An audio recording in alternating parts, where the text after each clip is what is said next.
Thank you, Doc. Am I on? You're on. Thank You're you. good. Where'd that guy go in my brain anyway? I got to show it to my wife. Speaking of my wife, I never had her stand up for it in this conference. So would you please stand up, Diane? Without her, none of this fossil evidence could have ever been found or done. She carried the bags. She loaded packed up for 5 kids we had, and we took them everywhere we went, all through Europe and the Middle East, and it was just major expeditions whenever we went places, and spent a month or so looking for evidence, and she was the one who put it all together, and I just kind of went along and found this and found that and took x-rays, and that was that.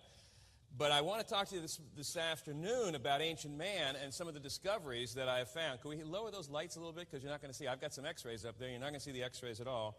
But the questions about ancient man, first of all, who was he or who were they? Now, Jesus gave us the best definition that you can ever imagine. I never knew this, of course, in college. And I'll tell you a little bit more about this tomorrow, and I'll give my bit of my testimony at the service. Jesus said, have you not read that he who made them from the beginning made them male and female? For this reason, a man shall leave his father and mother, be joined to his wife, and the two shall become one flesh. And that was our Lord's definition of who the original people were. They were a man and woman. Were they real humans like us is the question. In other words, we have to know whether they were really human like us. Now, Adam and Eve sounded like they're real humans, but were they like us? Now, misinformation abounded in 1979, so my family and I embarked on a journey that would take us thousands of miles and 25 years to study ancient man. Now, here outside of Les Isles, France, is what they want you to think, and this is on a cliff in the Dordogne Valley. And Les Isles is the prehistoric capital of France, and as I mentioned earlier this morning, it's a real big business. The prehistory business is quite a popular business, quite a lucrative business in southern France. This is a statue of a Cro-Magnon. It's like filet mignon, but it's a Cro-Magnon in our language, Cro-Magnon in theirs. And he's hunched over and stooped over and very ape-like. And this was the portrayal that they would like you to have, at least in 79, and he might still be there now. I don't know. I don't think they've taken him down. It was a pretty big statue. But is this a true representation of ancient man? And the answer to that is no. And we have to overcome all these misrepresentations like this before we can know the truth. Because ancient man lived hundreds of years ago, so he or she couldn't have been exactly like us. And ancient man lived thousands of years ago. And as we know, Adam lived into his 900s, Noah lived 950, Shem lived 600. They couldn't have been exactly like us. You've talked to cardiologists. You talk to my friends in the hospital. I'm on a staff of a hospital. You talk to any of my physician friends, and they'll tell you there's no heart that can go 600 years. I can tell you teeth won't go 600 years. And we know that for a fact that the type of mechanisms that we have going in our body today are good. They're fearfully and wonderfully made, but they're fallen. We're all decaying. And so we had ancient teeth that were of better quality. We had ancient bones better quality. Obviously, ancient hearts were better quality.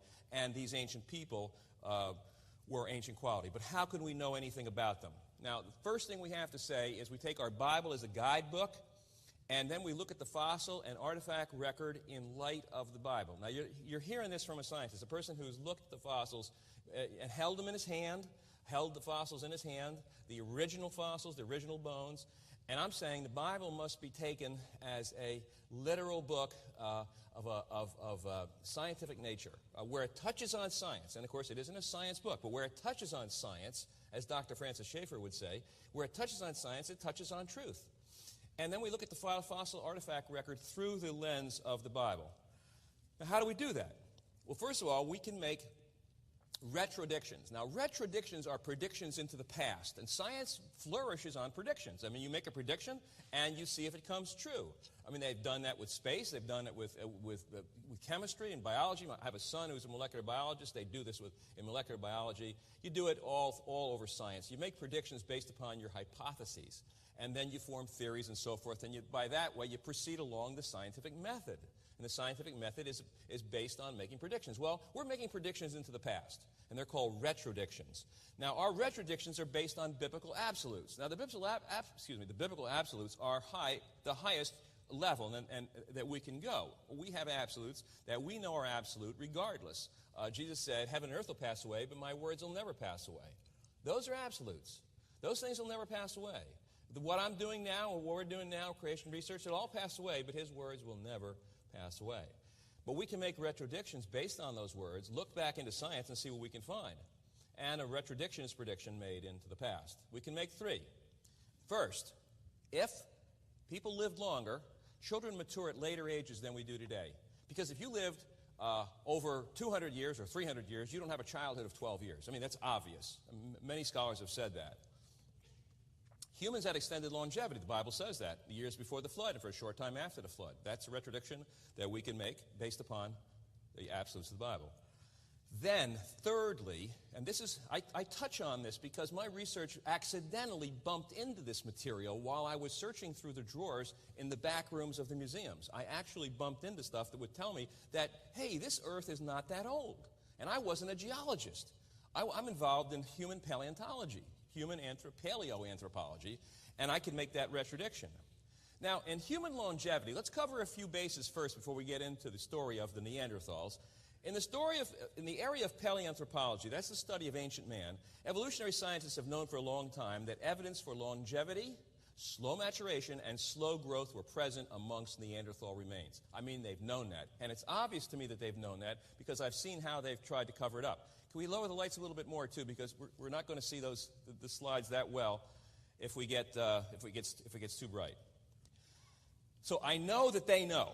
And I started to know that they knew right from almost day one when I saw. They did everything in their power to hide these facts from the public. It was too biblical. What made matters worse was some Bible-believing people back in the early days of this discovery of these Neanderthals that blamed Neanderthal form on disease. Now, the question we have to quickly cover, which won't take too long, is disease the cause of Neanderthal form? Because we have to erase that whole idea that Neanderthal facial and skeletal form have been attributed to pathological, which means disease, and nutritional phenomena for years. This represents an attempt to classify them as non-evolutionary features, put them on the shelf, and thereby close the issue. Now, there's lots of theories going around today that Neanderthals were caused by the basic configuration of the Neanderthal face, and their bones were caused by arthritis deformans, syphilis, and rickets. Those are the 3 things. Let's take them one at a time.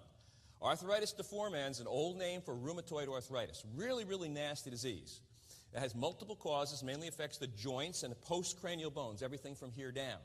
With any kind of arthritis, very little bony change is seen in the head, except for arthritic changes one would expect to see in the joints, the TMJ. And a lot of us here have TMJ problems or had them, or people who know people who have them. And so that's something that we look for in Neanderthals. But here's the first arthritis I saw in a Neanderthal. And this is an arthritic change in the condyle, and it's right here where that white arrow is, and I'm putting the cursor on it right here. That's an arthritic change. That's a flat condyle, because this is what a Neanderthal condyle looks like in its youth.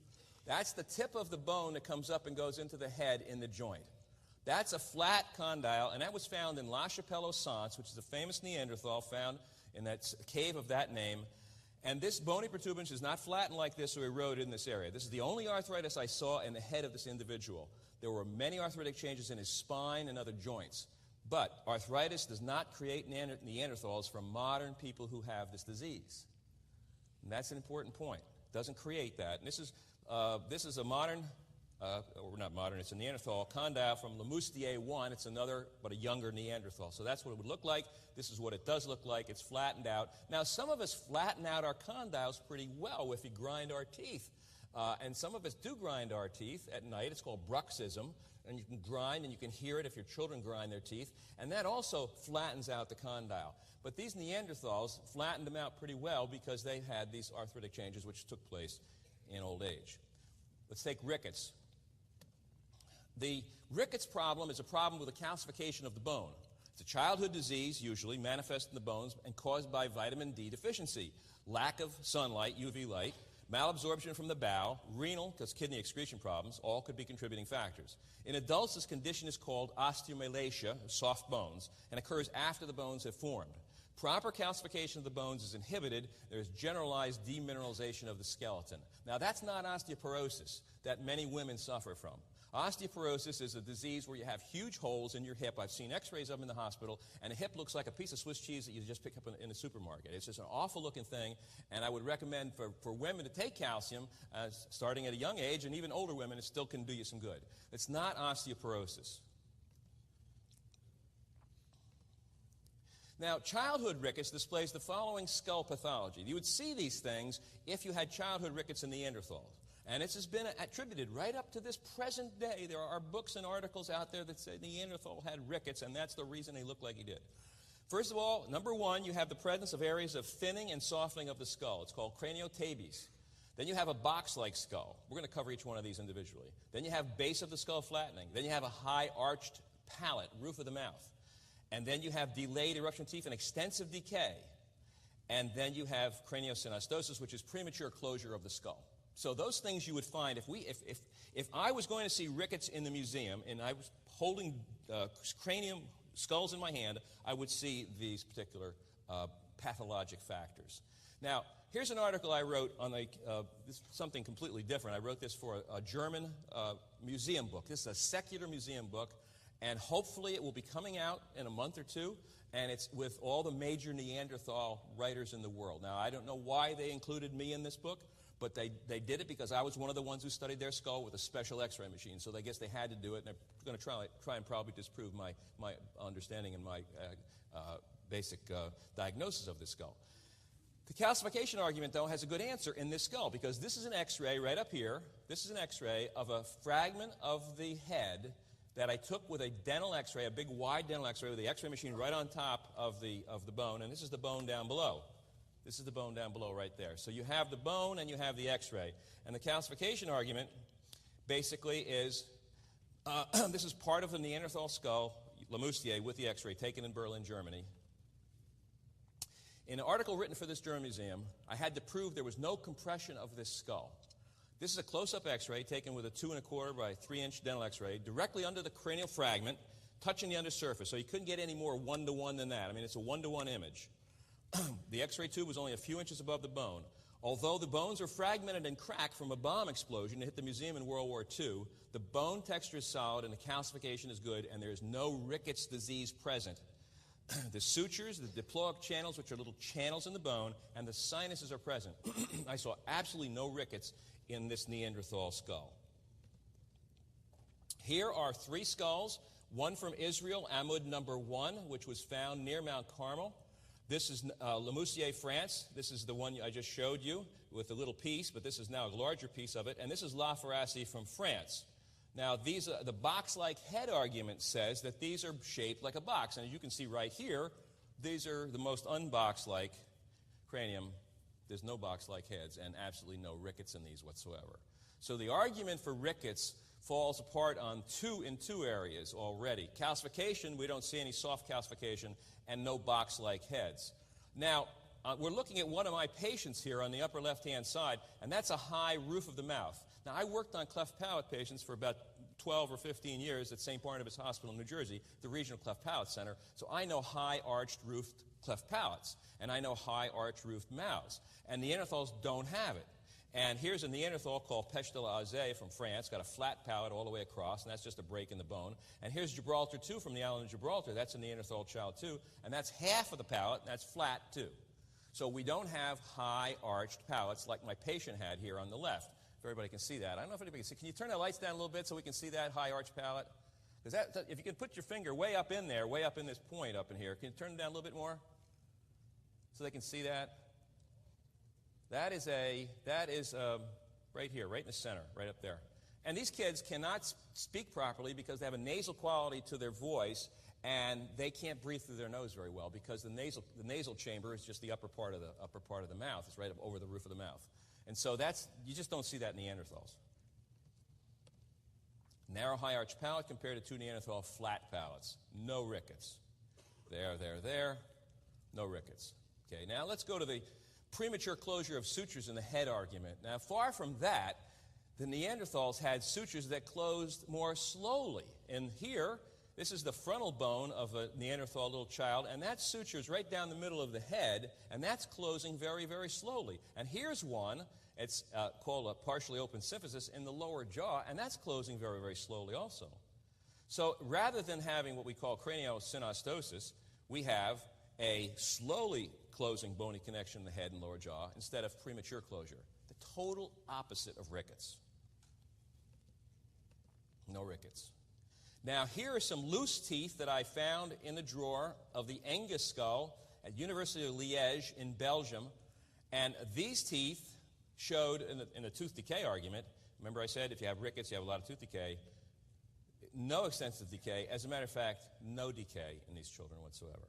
And down below here, you'll see the Gibraltar 2 X-ray right here. This is a Gibraltar skull found as a child, found on the island of Gibraltar, Neanderthal, famous Neanderthal. No decay there, and no decay in these guys either. And I had these, and I put them together on a piece of tape and put them on a piece of cloth and took a picture in. That's what we call normal occlusion right there, the teeth going together. So no decay, so no rickets there either.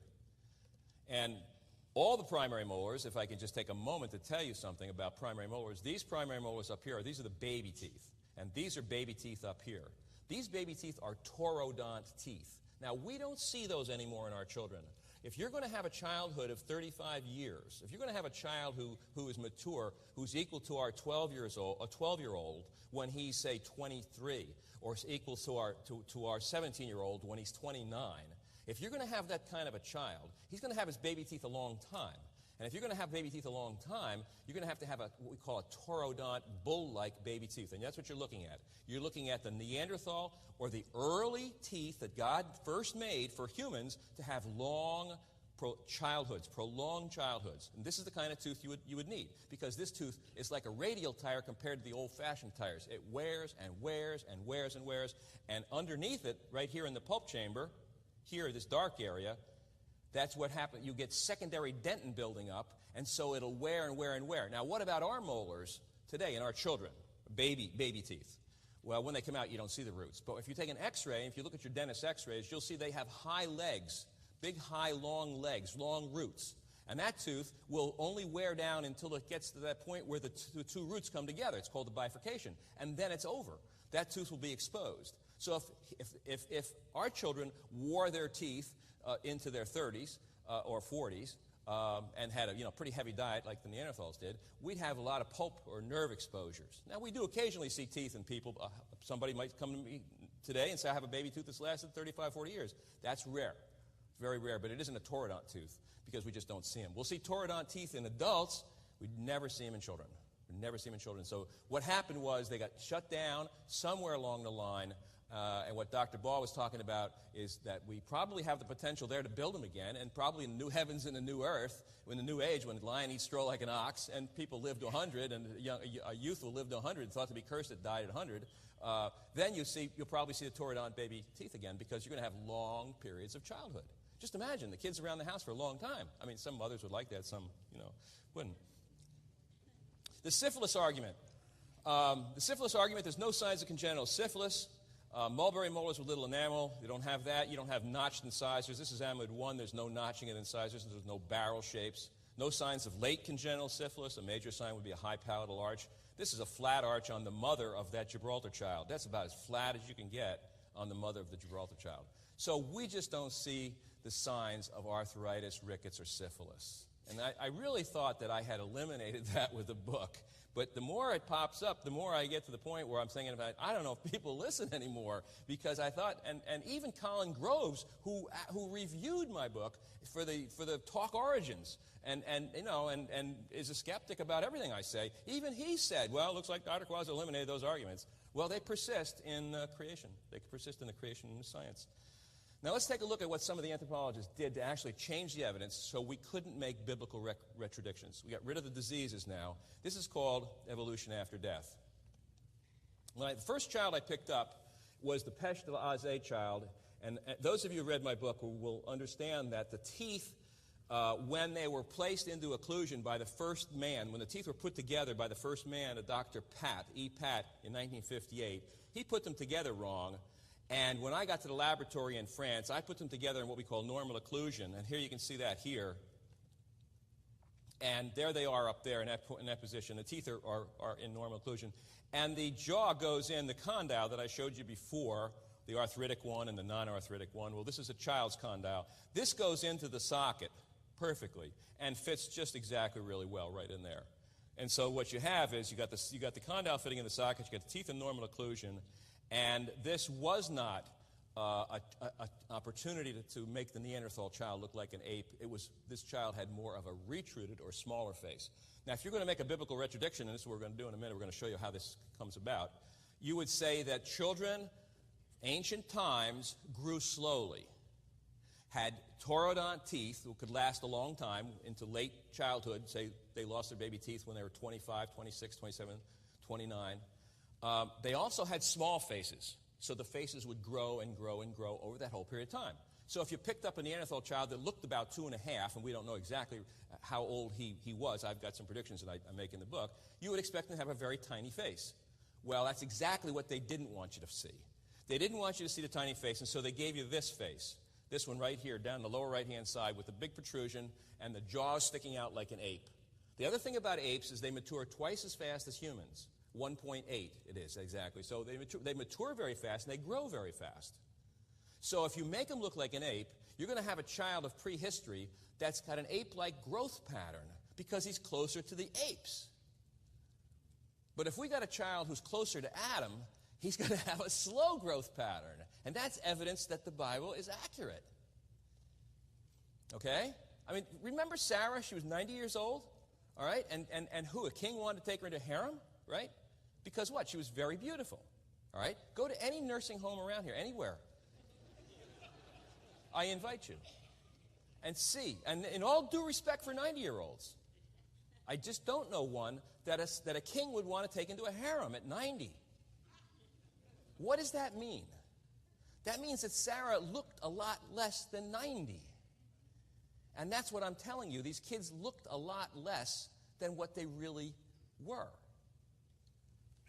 So what we're saying is we had a slow-growing child, and they had small faces, and that's the whole point. So the teeth were in maximum contact, and I was scared to death when I took this. I'll tell you, because my son John said, Dad, we're going to change everything. I said, we're going to change everything, and we better run.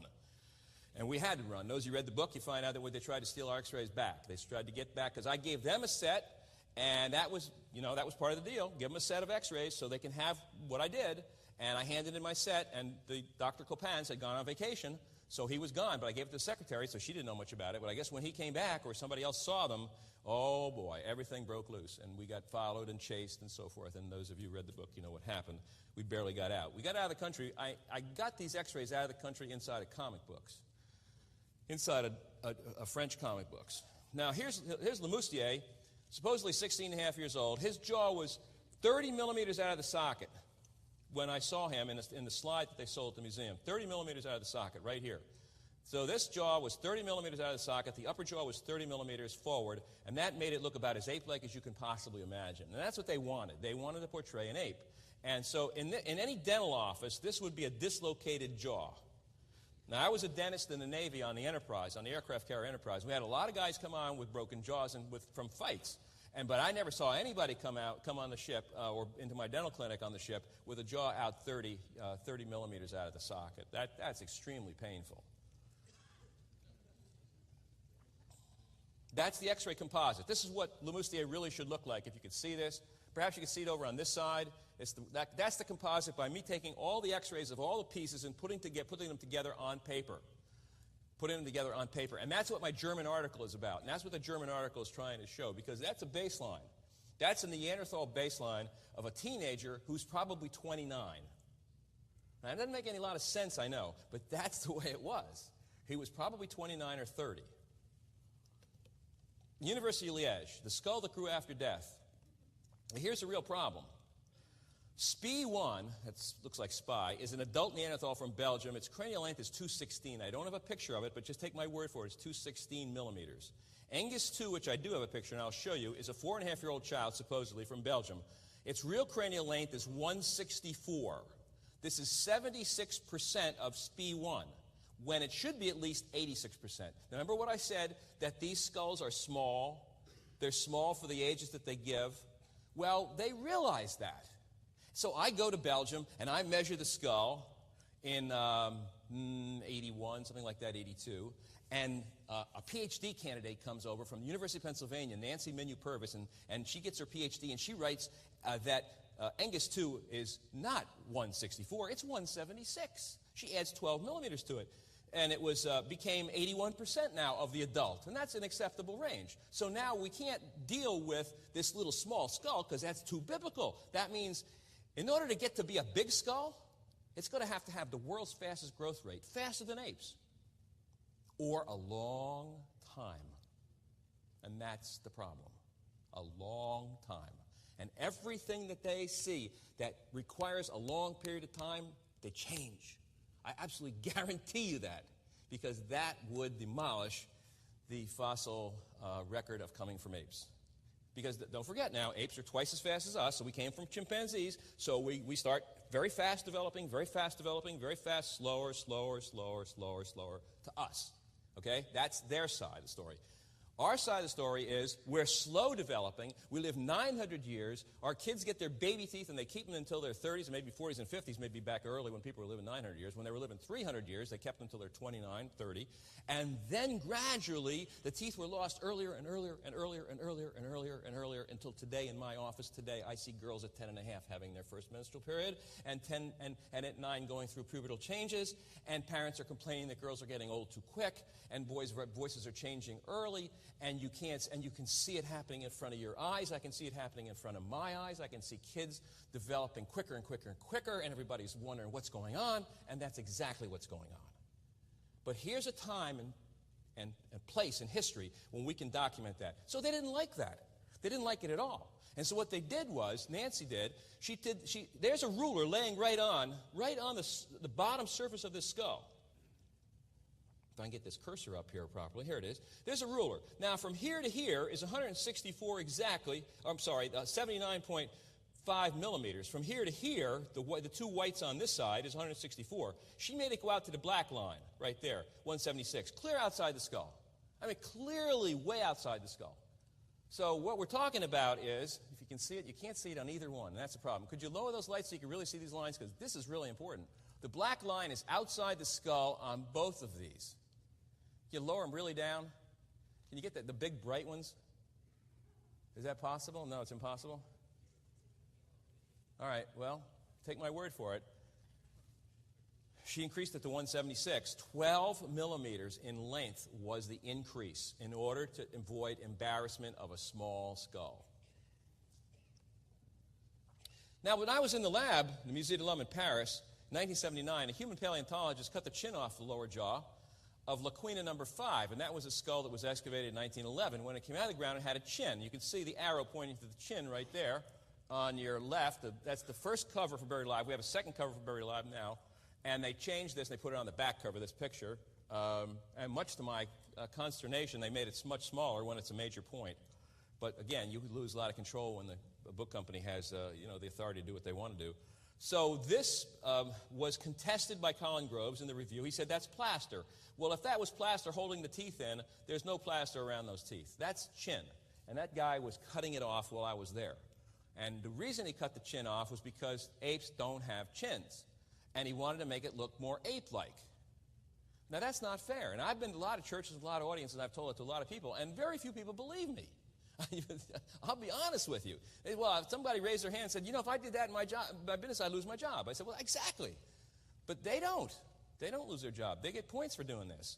And in 1979, this is what it looked like. As a matter of fact, he brought it over to me, and it was hot dental compound. He had taken all the teeth off, and you never do that. You never take all the teeth. You take all the teeth off, and you cut down the bone on the lower jaw. You cut all the bone out, and you put hot dental compound. Now, my dad was a dentist, and I worked in his office when I was 12 years old, and I worked with hot dental compound, and I made little funny animals, and I did everything with it, and I know hot dental compound, so when he brought it over to me, I knew exactly what it was, and he said he just molded this around, and it was in the shape of an ape, and the original jaw shape was not that. The original jaw shape was not ape-like, and what he did was he shaped it like an ape. All right, so I said, well, what do you want me to do? He said, well, you're an orthodontist. What does it look like? I said, well, it looks okay. It looks ape-like. And he said, I said, can I take a picture of it? He said, sure. So I got that picture. Right, he didn't know it's going to appear before creation audiences. But that's what it is. That's what they do. I mean, Paul said, what do? They suppress the truth and unrighteousness. Right? And why did we get in trouble? Why did we get chased? There's why we got chased right there. If you want to know why the French, whatever they were, CIA or whatever, tried to knock us off, that's why they tried to do it. Because of that. And these things went into a police station when I got home from France. They went into a police station. I had a Christian policeman friend. Now, can we still make retrodictions based upon this evidence? Yes, if you put them together right, you can still make retrodictions if the corrections are made. So we're starting out with the first retrodiction: children matured at later ages, than we do today. All right, we used the skull. I told you about that. You've already seen it, so I won't spend too much time on it. But the little tiny skull, an Angus Belgium skull, really shows the smallness, the size of the head, and the fact that it grows slow. And in order to get to be a big skull, it's got to grow at world's records, which they will not admit, and it has to be a long time. Okay. Second, this is really important, because this is really crucial.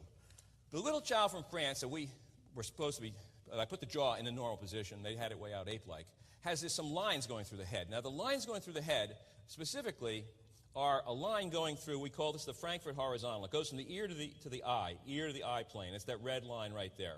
And then this one just is a parallel line down below it. And what I did was I drew it. This is the original X-ray that I took in the French Museum. And it goes through the tracing right here of this skull. And so the palate is in green right there. This is the hard palate, the actual palatal angulation. If you looked at yourself from the side and you looked at the palate in an X-ray, you would see this green right here.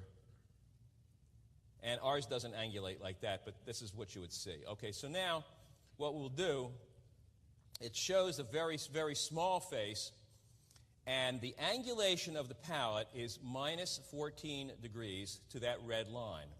Our modern 2-year-old male palatal angulations is 0. There is the green coming up over on the right side, and that shows you the angle of the palate. The green on the left side shows you the same thing, the angle of the palate. And what this turns out to be is a very, very angulated, tipped up fetal position. So here's a child that's born. He may be 2, he may be more. I think he's more. And he's got a fetal position of his upper jaw. Because when our kids are born, their upper jaws are flat. They're flat down. The jaw comes down like this. It descends and descends in the womb and descends until the jaws are flat. They come straight out like this. So what makes that possible is the fact that the back of the lower jaw, where this arrow is back here, right there, that arrow right there, that arrow is pointing to the part of the lower jaw that is the vertical part. That's called the ramus. That's back here, right below the condyle. It's the one that goes right by the angle of your jaw and goes straight up. Now, that is 4 standard deviations below normal for 2-year-olds. 4 standard deviations below normal. Nobody in this world has that anymore, unless they're birth defected. But this is a normal child. So this is a normal child with 4 standard deviations below the norm in his lower jaw measurement, and he has a palate that's retruded. Now, if I were looking for perfect design for a slow-growing child as an orthodontist, this is exactly what I would do. I would make that part small, and I'd tip the upper jaw way back, and I'd make that face grow out like a clock, because the face is the clock of the head is the face, and I'd make that face grow out slowly, slowly from under the head.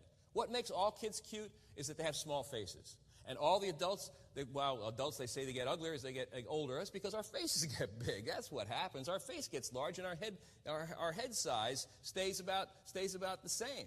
But the face grows out from under the cranium and grows forward like a clock, and that's the slow thing that God did in the beginning for these kids. 4 standard deviations. So he's got a facial retrusion, not a protrusion, quite opposite the ape-like business. Now, here's exactly what it is. Here's the immature position of the fossil. Here's a 10-week-old embryo with a minus 20. Here's a modern 1-year-old with a 0-degree angulation. The green is the Frankfurt horizontal. The palatal plane is red.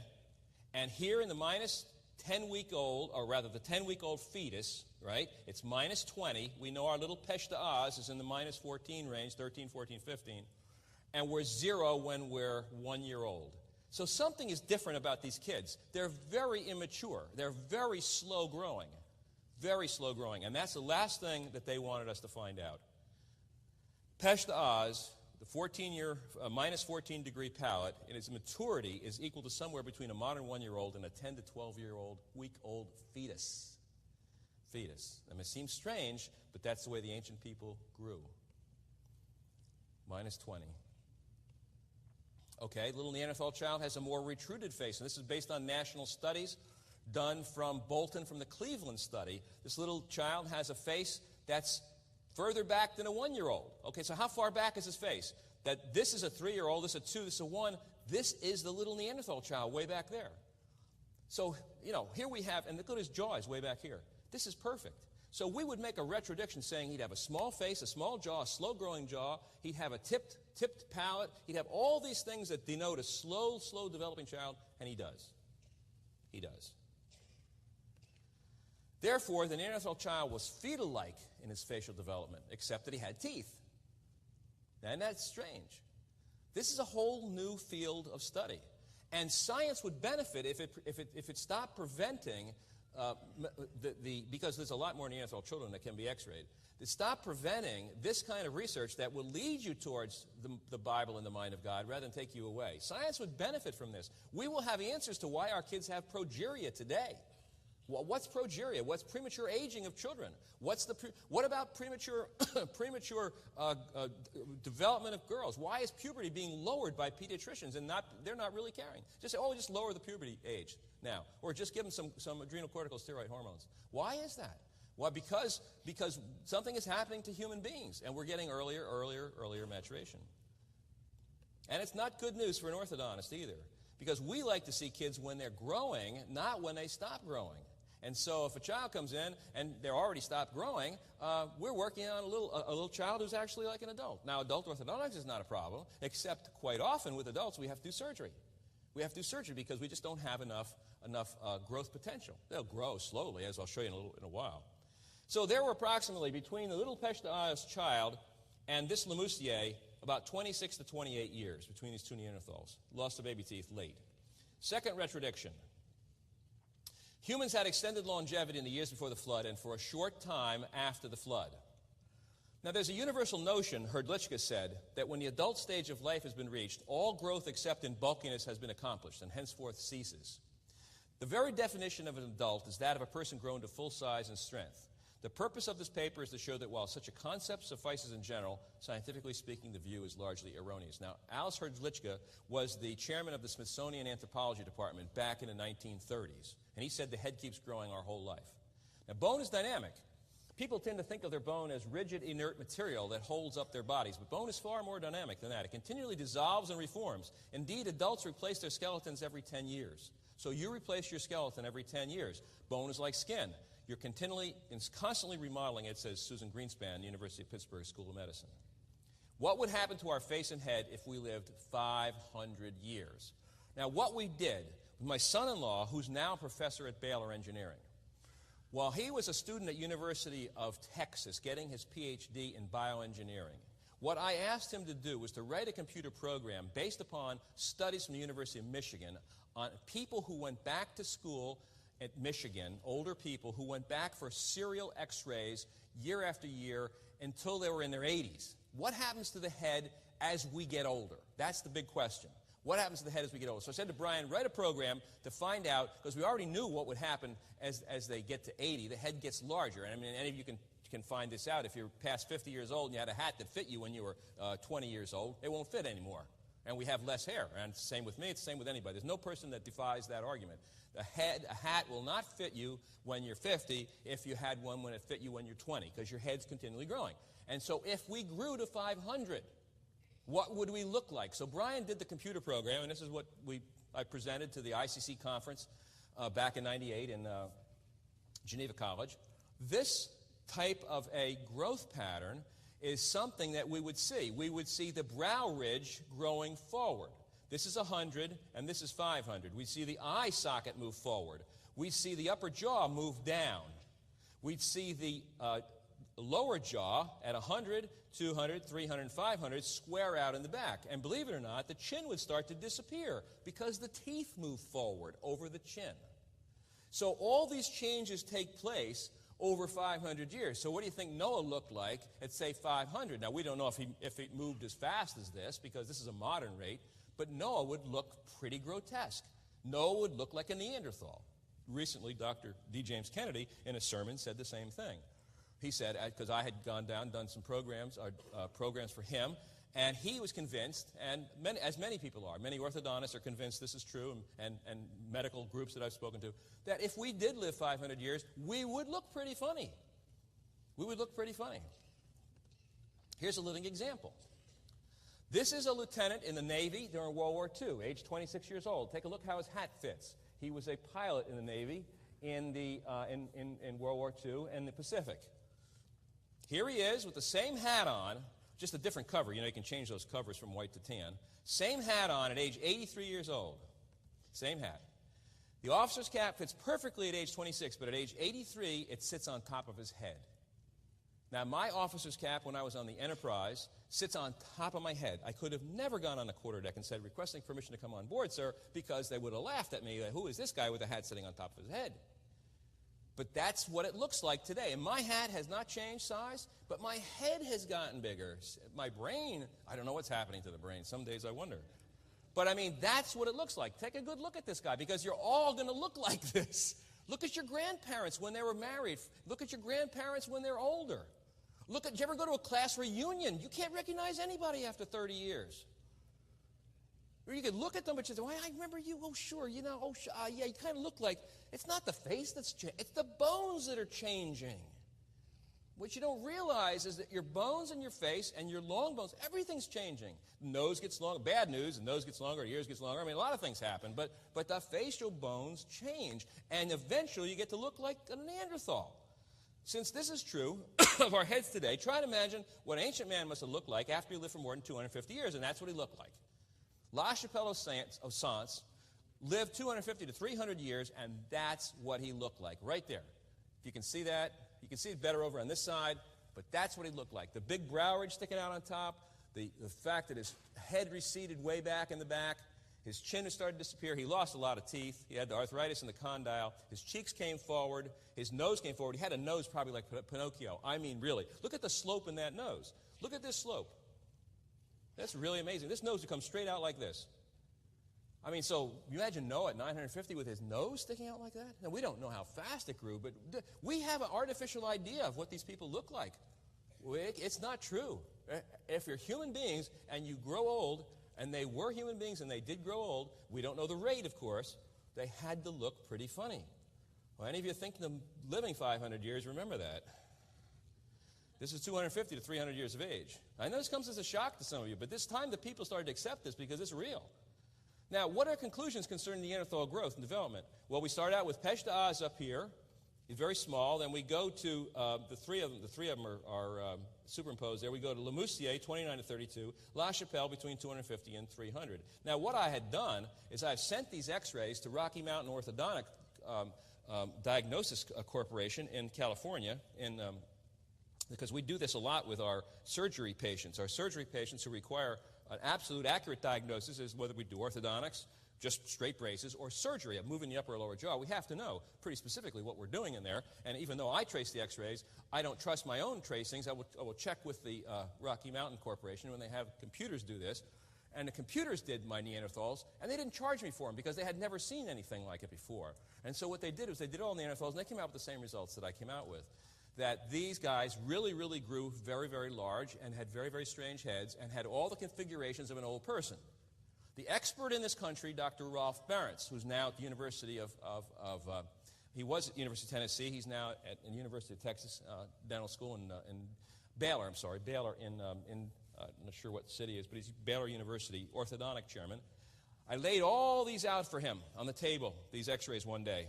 And I said, Dr. Barentz, ape or age? Ape or age? And he said, age, Jack. And this is the expert in the country. He said, age, Jack. He said, you can tell anybody I said it. I said, okay. So Neanderthal growth is slower, and the development was slower. And they call them Neanderthals only because the first one was found in the Neander Valley in Germany in 1856, named after the hymn writer Joachim Neander. But this is what an old person would look like from the ancient days. Third retrodiction, and this I'll have to do pretty quickly, is the entire history of mankind is a much shorter period of time than believed by evolutionists. And I came on this material kind of accidentally, not the first one, of course. This is Robert Boyle, the father of chemistry. This is what he said. And this is his book, a book I have, written in 1648. He said, "And Christ, to convince the world of their unableness to emerge and recover out of that deep abyss, whereupon the load of sin, which in Scripture is called a weight, had precipitated fallen man, came not into the world until well nigh 4,000 years of sickness had made the disease desperate and the cure almost hopeless. So Robert Boyle, the father of chemistry, who, by the way, couldn't get a job today in a chemistry department because of his position on creation, believed that Jesus Christ was born around 4,000 years after the creation of the earth. And since there were 1,648 years from the time Jesus was born to when Boyle wrote this, he would be qualified as a young earth creationist, Robert Boyle. Neanderthal population statistics. There just aren't enough Neanderthals to cover the 400,000 years, 200 to 400,000 years. More than 10,000 generations of Neanderthals should have lived. The total individuals that we have are 500 to 600 and only 12 complete skeletons. And I'll tell you how they count. If they find 2 teeth, that could be 2 people, even though it could be from 2 sides of the same jaw. And that's not fair. They're not supposed to do that. But I've been through, and if you look in my book, I went through a number of fossils from different discoveries, and it was able to condense it down to only a few people when they had 21 or 30 people, 25 or 8, 9, 10 people. It had teeth in there. You couldn't tell if they were from one side of the arch or they probably from the same person on both sides of the arch. But you find 2 jaws, you know that's 2 people, or two heads, but not when you find teeth, and not when you find finger bones and things like that. There's only 12 complete skeletons. That is not a lot. Could be up to 700 by today. It's still not a lot. Isn't this strange for people that buried their dead? Now, they buried their dead. All Neanderthals did. Homo erectus did not bury their dead, by the way. Conclusion, this makes the time less than 200 to 400,000 years. This I came across in Germany in a museum. This is a spear, a wooden spear, perfectly preserved for 400,000 years. Wood. Neanderthal spears discovered in a mine in Schoningen, Germany in 1977. Wooden spears for 400,000 years. Please. I mean, the wood on my house is not that old. You know, it's 20 years old, and it needs a paint job. And the paint in the caves is supposed to be 20,000, 15, 20,000 years old. It's not even peeling in some of these French caves. I'd like to get paint like they had. So they had some technology. I'd like to have paint from those caves on my house. And wood like the spear, if it's 400, it can't be 400,000. But what I'm saying is everything is exaggerated. Exaggerated. Now here's to go along with some of Dennis's material. This is the picture that you'll see on Buried Alive. You'll see it on my website. You'll see it on Genesis Park. You'll see it on a number of websites have this. This is the dinosaur and the mammoth carving that we saw in the cave in France of the dinosaur on the left side and the mammoth on the right side when they're never supposed to have existed together. These 2 creatures came together in a battle one time, and whoever drew this, the confrontation, I call it, was in the cave called Bernafal. It was a closed cave, because all caves are open, and when you find a cave that's closed, you know something's in there they don't want you to see, and so we went in, and the door was split open, and we didn't split it. Somebody had split it open before us. There were some people in the cave with a little dog, and my whole family went in, and we went in this dark and drippy and muddy cave, and they could have been using it as part of their prehistoric amusement park, so to speak. I mean, it could have been used as a tourist attraction. One other quick thing we'll talk about is red ochre burials, and I do want to say that red ochre is a powder that they've put on people, and our morticians still use rouge on people who are dead to make them look more alive. And even the ancient people did that, and they used a powder called red ochre. It was red hematite or iron hematite powder, and they would pour it on the bones, or they'd rub it in the skin, and when the flesh rotted, it would actually seep its way into the bones itself, and so you would see the red ochre in the bones. And so they have found this from Mesopotamian culture from around 5,000 to 3,000 years ago through Jericho. Now, these dates, of course, are surely way off. They found it there. They found it in Grimaldi. They found it in Dolní Vesnici in Czechoslovakia. I saw it in Peshta Oz, and I saw it in Swanscombe. Now, that's almost 400,000 years of one burial culture, and we know that's impossible. That's impossible. Let me show you. And the reason I say this is a real trick is another trick. It's like the white eyes of the ape that I showed you this morning. The red stuff was on the inside of the skull. And that's, of course, it would go in there if you had it painted all over the child's face or powdered all over the child's face. It would go inside the skull. And here it is, where those arrows are. That's where the red spots were. And this is red ochre between the roots of a Neanderthal, between the roots of his teeth. And that's red ochre. It's in La Faracie. It's been washed off the outside. I mean scrubbed. You don't see it on the outside of Neanderthal skulls. So the pictures you see in National Geographic and Time and all the books that are published, you won't see red ochre. And it's a very good reason, because they scrubbed it off. I saw the school skull, S-K-H-U-L, from Mount Carmel and Harvard, and I was in Harvard. I was in Stephen Jay Gould. I had a key to Stephen Jay Gould's lab for a week when he wasn't there. And I was going through all his bones and everything, and I'm looking for red ochre, and it's all washed off the outside, and the inside, there's red ochre. So somebody knows that red ochre burials can't go 400,000 years or can't go 300,000. I mean, what burial custom can go that long? So I started to put two and two together. I'd go back and think about it at night, and my kids, of course, accompanied me and say, Dad, this is impossible. Nobody can bury people with red ochre for that long and go from the Middle East all the way to Europe over that many years. That's just an absolute ridiculous proposition. So red ochre has been washed off and not on the inside of the skulls. Now, if science was allowed to be unbiased, it would support the Bible. That's my contention. And I can tell you for a fact, after 25 years of going in these museums, in the Field Museum in Chicago, which I have not done a whole lot with my material in the Field Museum, I went through all, as I said to you this morning, the paleontology fossils, the Paleocene, epic fossils from the tertiary period. I have lots of that material. I have Homo erectus. I have lots of material. I have never seen anything contradict the Bible. And I mean, I have tried. I have tried to contradict it. I have tried to see something wrong. I have never, and you can put me down for that quote, I have never seen anything contradict anything I've read in the Scriptures in the world of human paleontology. Thank you very much.